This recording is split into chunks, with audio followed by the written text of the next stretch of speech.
Taxes UK जैसे पर services Somalia की इंडिया में मिडिल क्लास होना एक क्राइम बन गया है। हर महीने सैलरी आते ही सबसे पहले टैक्सेस काट लिए जाते हैं और बदले में मिलता क्या है?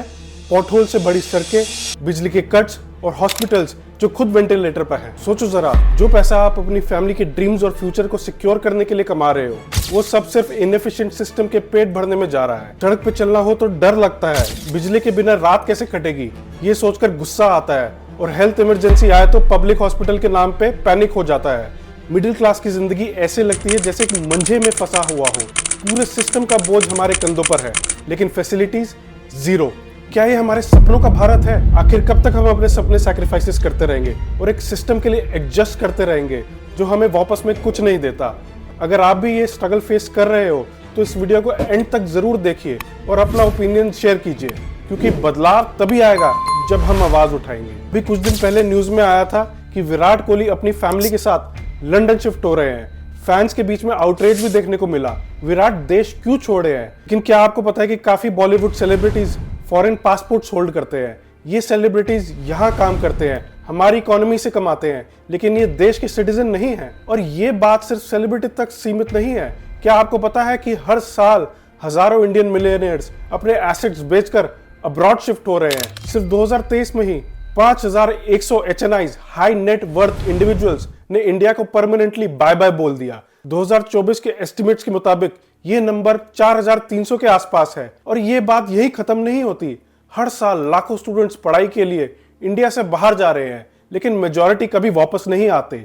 2022 में 97,000 स्टूडेंट्स फॉरेन यूनिवर्सिटीज में थे और 2024 तक ये नंबर 1,35,000 तक पहुंच गया। एक तरह से देश से एक बड़े स्केल पर मास माइग्रेशन हो रहा है। इलीगल माइग्रेशन का तो आप पूछिए मत। सिर्फ 2022 से 23 के बीच 97,000 इंडियंस को यूएस बॉर्डर इलीगली क्रॉस करते हुए पकड़ा गया। ये नंबर 2019 के कंपैरिजन में 5 गुना ज्यादा है। और ये तो वो लोग हैं जो पकड़े गए हैं। एजेंसीज का कहना है कि 10 में से सिर्फ एक बंदा बॉर्डर पर पकड़ा जाता है, बाकी 9 लोग तो आराम से एंटर कर लेते हैं। सोचो, ये सिर्फ एक साल की फिगर्स है, जबकि असली नंबर्स इससे कई ज्यादा होंगे। ये एक ऐसी रियलिटी है जो सबके सामने है कि इंडिया से मास माइग्रेशन एक नई लहर बनकर आया है। और इस ग्लोबल माइग्रेशन में इंडियंस नंबर 1 पे हैं। जो सिस्टम मिडिल क्लास और कॉमन मैन को बेसिक सर्विसेज तक नहीं दे सकता, वो लोग क्या करेंगे? लोग क्यों ना अपने लिए बेटर जिंदगी की तलाश में निकल पड़े? क्या हमारा सिस्टम लोगों को फोर्स करता है कि वो अपना घर छोड़कर बाहर जाएं? इंडिया में टैक्स स्ट्रक्चर काफी सिमिलर है यूके के। टॉप टैक्स स्लैब 30% है, जो यूके के कंपेरेबल है, लेकिन वो टैक्सेस कहां जा रहे हैं? अगर हम अपने टैक्सेस के रिटर्न के बारे में सोचें तो जवाब कहां है? ये वो रियलिटी है जो हर इंडियन फेस करता है। जब यूके में सिटीजन अपने टैक्सेस के बदले में free health care, smooth infrastructure और high quality of living standards enjoy कर रहे होते हैं, तब हमारे देश में वो सब बेसिक चीजें भी नहीं है। एक और एग्जांपल लेते हैं। इंडिया का पब्लिक हेल्थ केयर सिस्टम अभी भी इतना अंडर फंडेड है कि हर साल सिर्फ 0.8 डॉक्टर्स हैं पर 1000 लोग, जबकि ये नंबर यूके में 2.8 है, यानी एक बेसिक हेल्थ सर्विस भी अवेलेबल नहीं है। माना कि हमारा देश एक डेवलपिंग कंट्री है, पर वहां आपको फ्री और सब्सिडाइज्ड हेल्थ केयर मिलती है, लेकिन इंडिया में लोग प्राइवेट हॉस्पिटल्स की फीस पे करने के लिए अपनी सेविंग्स तक खत्म कर देते हैं। मैं एक नेशनलिस्ट था, देश के लिए दिल से काम करता था। 10 साल तक इंडिया में मैंने काम किया, हर महीने टैक्सेस भरे और सोचा कि ये मेरा फर्ज है, अपने देश के लिए कुछ कर रहा हूं। लेकिन धीरे धीरे एक रियलिटी समझ में आई जिसने आंखें खोल दी। 9 से 5 का काम का कल्चर जो दिखाई जाता है वो कभी भी 9 से 5 नहीं था। सुबह 7 बजे घर से निकलो और रात के 9 बजे वापस आओ, वो भी अगर दिल्ली से गुड़गांव के ट्रैफिक जाम से बच गए तो 3 से 4 घंटे तो सिर्फ सड़क नापने में निकल जाती थी, और जो एनर्जी काम में लगनी चाहिए थी वो रोड रेज और पॉल्यूशन में निकल जाती थी। ये लाइफ थी या एक गुलाम की तरह जीने की मजबूरी? ऊपर से कॉर्पोरेट कल्चर, एक ऐसी रेस जो कभी खत्म नहीं होती। टारगेट्स के पीछे भागो, बॉस को खुश करो और दिन के एंड में सिर्फ एक नंबर बन के रह जाओ। सिस्टम को देखकर एक चीज समझ आई, ये पूरा स्ट्रक्चर डिजाइन ही इस तरह से है कि आपको गरीब बनाया जाए। आप जितना कमाओ उतना ही टैक्सेस और महंगाई में दे दो, सेविंग्स के नाम पर कुछ नहीं बचेगा, और एंड में मिडिल क्लास बस एक स्ट्रगल बनकर रह जाएगी। आखिर कब तक? एक वक्त के बाद मैंने रियलाइज किया कि नेशनलिज्म सिर्फ काम और टैक्सेस भरने तक सीमित नहीं होती। नेशनलिज्म का मतलब है अपनी जिंदगी के सपनों के लिए खड़ा होना, एक बेटर फ्यूचर के लिए आवाज उठाना। मैंने डिसाइड किया कि इस रैट रेस में मैं हिस्सा नहीं बनूंगा, क्योंकि जिंदगी सिर्फ काम करना उस सिस्टम के लिए एडजस्ट करने के लिए नहीं बनी। अगर ये मेरी हालत है तो मैं सिर्फ अंदाजा लगा सकता हूँ कि क्या ही हो रहा होगा। इंडिया का अनएम्प्लॉयमेंट रेट बहुत ही ज्यादा हाई है और ये सिचुएशन बढ़ती ही जा रही है। जब हम देखते हैं कि कितनी परसेंटेज ऑफ यूथ अपने करियर के लिए स्ट्रगल कर रहे हैं तो ये उनकी फ्यूचर प्रॉस्पेक्ट के लिए एक सीरियस इशू बनता जा रहा है। कॉलेज ग्रेजुएट्स को अपनी फर्स्ट जॉब के लिए स्ट्रगल करना पड़ता है क्योंकि जॉब मार्केट में हाई कंपटीशन है और रिक्वायर्ड स्किल्स बहुत क्विकली चेंज हो रहे हैं। नेशनल सैंपल सर्वे ऑफिस के अनुसार 45% भारत के युवा अपने एजुकेशन क्वालिफिकेशन के बावजूद या तो अंडर एम्प्लॉयड हैं या अनएम्प्लॉयड। स्किल डेवलपमेंट और एजुकेशन सिस्टम के बीच का गैप भी अनएम्प्लॉयमेंट को कंट्रीब्यूट कर रहा है। यूथ को प्रैक्टिकल और इंडस्ट्री स्पेसिफिक स्किल्स की जरूरत है, लेकिन हमारे एजुकेशन सिस्टम में सिर्फ थ्योरेटिकल नॉलेज पे ज्यादा फोकस किया जाता है। अगर हम कंट्री को फ्यूचर रेडी बनाने की सोच रहे हैं तो हमें स्किल डेवलपमेंट को एजुकेशन सिस्टम में इनकॉर्पोरेट करना होगा। अब बात करते हैं इंफ्रास्ट्रक्चर की। शहर चमकते रहते हैं लेकिन गांव अंधेरे में डूबे हैं। एक तरफ मुंबई के स्काईस्केपर्स और दिल्ली के फ्लाईओवर्स हैं, लेकिन दूसरी तरफ हमारे गांव अभी भी बेसिक एमिनिटीज से वंचित हैं। 40% रूरल रोड्स अभी भी अनपेव्ड हैं और अर्बन इंफ्रास्ट्रक्चर का कंडीशन भी कुछ खास नहीं है। आप 2000 करोड़ का एक स्टैचू बना सकते हो, लेकिन रूरल इंडिया में एक फंक्शनल प्राइमरी हेल्थ केयर बनाना इम्पॉसिबल है। अगर हम अपने रेलवेज को देखें तो ट्रेन्स एवरेज 30 से 40 मिनट लेट होती हैं। ट्रेन्स का बायो टॉयलेट सिस्टम एक जोक बन गया है।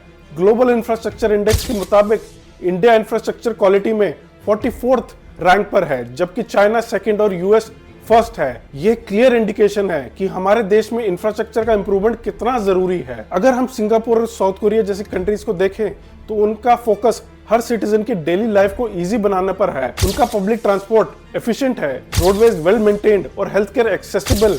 इंडिया में इंफ्रास्ट्रक्चर सिर्फ एलीट एरियाज तक लिमिटेड है, जबकि आम सिटीजन्स को बेसिक सर्विसेज भी नहीं मिल पाती। इंडिया में हेल्थ केयर सिस्टम एक टिकिंग बॉम्ब की तरह है। कोविड ने क्लियरली दिखाया कि इंडिया का health care index 145th rank पर क्यों है। प्राइवेट हॉस्पिटल्स के रेट्स देखें तो वो पूरी पॉकेट खत्म कर देने वाले होते हैं।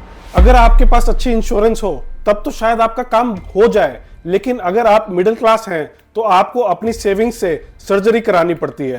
कंपेयर कीजिए यूके को, जहां हेल्थ केयर एक बेसिक राइट है। वहां कोई भी इंडिविजुअल अपनी हेल्थ सर्विसेज के लिए टेंशन फ्री रहता है क्योंकि फ्री हेल्थ केयर सिस्टम है। इंडिया में ये प्रिविलेज सिर्फ वेल्दी लोगों को ही मिलती है। हाँ, हम एनएचएस की लंबी लाइन के बारे में डिबेट कर सकते हैं, पर फिर भी हालात इतने बुरे नहीं हैं। आज भी हमारे देश की पॉलिटिक्स में वही पुरानी कहानी चल रही है, पावर का अब्यूज, करप्शन और नेपोटिज्म। जब देश को बदलने की बात आती है तब लीडर्स अपनी पर्सनल इंटरेस्ट को प्रायोरिटी दे देते हैं और आम इंसान का हक उसी वक्त चला जाता है। 2021 में एक रिपोर्ट के अनुसार भारत हर साल लगभग 40,000 करोड़ का नुकसान करता है सिर्फ गवर्नमेंट स्कीम्स में करप्शन की वजह से। कहीं ना कहीं हर पॉलिटिकल पार्टी का एजेंडा यही है कि वो अपने अपने वोट बैंक्स को खुश करें, चाहे उसके लिए देश का इंफ्रास्ट्रक्चर या इकोनॉमी सफर हो। अगर हम पब्लिक पॉलिसी की बात करें तो इंडिया में लॉन्ग टर्म सॉल्यूशन की बजाय शॉर्ट टर्म सॉल्यूशन पे फोकस होता है। पिछले कुछ साल में हमने देखा है कि सरकार ने कुछ चीजों को टैक्स फ्री कर दिया है, ये सब्सिडीज दिए हैं, लेकिन इसके लॉन्ग टर्म इफेक्ट्स को समझने की कोशिश नहीं की गई। इसी तरह से ये शॉर्ट टर्म मेजर्स हमेशा क्राइसिस को रिजॉल्व करते हैं, लेकिन सिस्टम वाइड प्रॉब्लम्स को सॉल्व करने में तो फेल हो जाते हैं। अगर हम पॉलिटिकल स्टेबिलिटी और पॉलिसी कंसिस्टेंसी को देखते हैं तो ये हमेशा मिसिंग होती हैं। जो पार्टी आए वो अपना एजेंडा लेके आता है और पुरानी पॉलिसीज को हटाकर नए रूल्स बना देता है, जो इम्प्लीमेंटेशन के टाइम पर हमेशा खत्म हो जाते हैं। पहले चिल्लाएंगे, बाद में थक जाएंगे, फिर भूल जाएंगे। इंडिया में इकोनॉमिक डिस्पैरिटी काफी बढ़ गई है। हमारे देश के टॉप 1% के पास जो वेल्थ है वो 50% पॉपुलेशन के पास नहीं है। ये एक भारी गैप है जो आज हमारी सोसाइटी में देखा जाता है। अगर हम रिसेंट वेल्थ इनइक्वालिटी स्टडीज को देखें तो उन्होंने ये प्रूव किया कि ये वेल्थ डिस्ट्रीब्यूशन बहुत ही अनइवन है। ऑक्सफैम की इनइक्वालिटी रिपोर्ट के अनुसार भारत के सबसे अमीर 1% के पास देश की 40% वेल्थ है। वर्ल्ड बैंक के अनुसार 360 मिलियन से ज्यादा भारत के लोग अभी भी गरीबी की रेखा के नीचे जीने पर मजबूर हैं, जो कि 375 रुपीज पर दिन से कम कमाते हैं। ये डिस्पैरिटी सिर्फ इनकम लेवल्स तक लिमिटेड नहीं है, बल्कि एजुकेशन, हेल्थ केयर और अपॉर्चुनिटीज के एक्सेस तक भी एक्सटेंड होती हैं। इंडिया में जेंडर इनइक्वालिटी एक काफी लंबी कहानी है। वुमेन को इक्वल राइट्स मिलना तो दूर की बात, उन्हें बेसिक सेफ्टी और फ्रीडम भी नहीं मिलती। जब तक हम सोसाइटी में वुमेन्स राइट को रिस्पेक्ट नहीं देंगे तब तक एक ट्रूली इक्वल सोसाइटी बना नहीं सकते। डोमेस्टिक वायलेंस, चाइल्ड मैरिज और डाउरी सिस्टम जैसे इश्यूज अभी भी इंडिया में कई रीजन्स में कॉमन है। अगर हम वुमेन की रिप्रेजेंटेशन की बात करें तो ये काफी कम है, चाहे वो पॉलिटिक्स हो या कॉर्पोरेट सेक्टर। पॉलिटिशियंस जो इलेक्शन कैंपेन्स में वुमेन एम्पावरमेंट की बात करते हैं, उनका रियल इम्पैक्ट ग्राउंड लेवल पर बहुत लो है। जो पॉलिसीज बनाई जाती हैं वो उतनी इफेक्टिव नहीं होती, या तो उनको इम्प्लीमेंट करने के लिए विल नहीं है या उनका एग्जीक्यूशन बहुत फ्लॉड है। ये चीजें इंडिकेट करती हैं कि इंडिया में औरतों के बेसिक राइट्स अभी भी कंप्लीट नहीं है और जेंडर इक्वालिटी के लिए रियल एफर्ट्स की जरूरत है। जातिवाद का जड़ अभी भी हमारे सोसाइटी में काफी स्ट्रॉन्ग है। ये एक कॉम्प्लेक्स और पुराना इशू है जिसका सॉल्यूशन फाइंड करना बहुत ही मुश्किल है। कास्ट सिस्टम के अंदर जो पिछड़ी हुई जातियां हैं उनको हर लेवल पे डिस्क्रिमिनेशन फेस करना पड़ता है।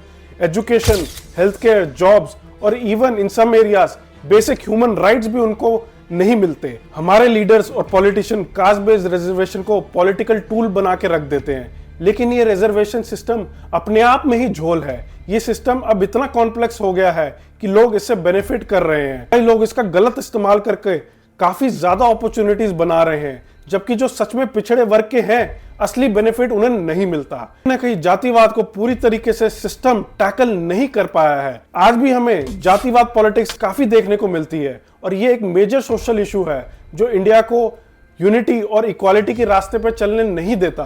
भारत में एनवायरमेंटल क्राइसिस अभी भी काफी अलार्मिंग है। हम देख रहे हैं कि एयर में पोल्यूशन, पानी में गंदगी, डिफॉरेस्टेशन और क्लाइमेट चेंज के इफेक्ट्स बहुत सीरियसली फील हो रहे हैं। अगर हम मेजर सिटीज जैसे दिल्ली को देखते हैं तो एयर पोल्यूशन हर साल बढ़ जाता है, जो ना सिर्फ हेल्थ प्रॉब्लम्स को इंक्रीज करता है बल्कि क्वालिटी ऑफ लाइफ को भी इफेक्ट कर रहा है। वर्ल्ड एयर क्वालिटी रिपोर्ट के अनुसार 20 सबसे पॉल्यूटेड सिटीज में भारत की 14 सिटीज हैं और दिल्ली सबसे ज्यादा पॉल्यूटेड सिटी है। शहरीकरण और इंडस्ट्रियलाइजेशन के साथ प्रकृति को जो डैमेज हो रहा है वो इररिपेरेबल है। एनवायरनमेंट को प्रोटेक्ट करना सिर्फ एक पॉलिसी चेंज से नहीं हो सकता, ये एक सोसाइटल माइंडसेट का चेंज है। आखिर में एक सिंपल सवाल उठाना जरूरी है, क्या हम एक ऐसे भारत का सपना देखते हैं जो सिर्फ एक सुपर पावर के टैग के लिए कंपीट कर रहा है, या फिर एक ऐसा देश बनाएं जिसमें हर सिटीजन के पास डिग्निटी, अपॉर्चुनिटी हो।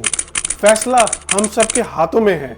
रिफॉर्म का एक एक कदम छोटा लग सकता है, लेकिन अगर 100 करोड़ लोग मिलकर चलेंगे तो दुनिया हमारा नया भारत देखकर हैरान रह जाएगी। जय हिंद।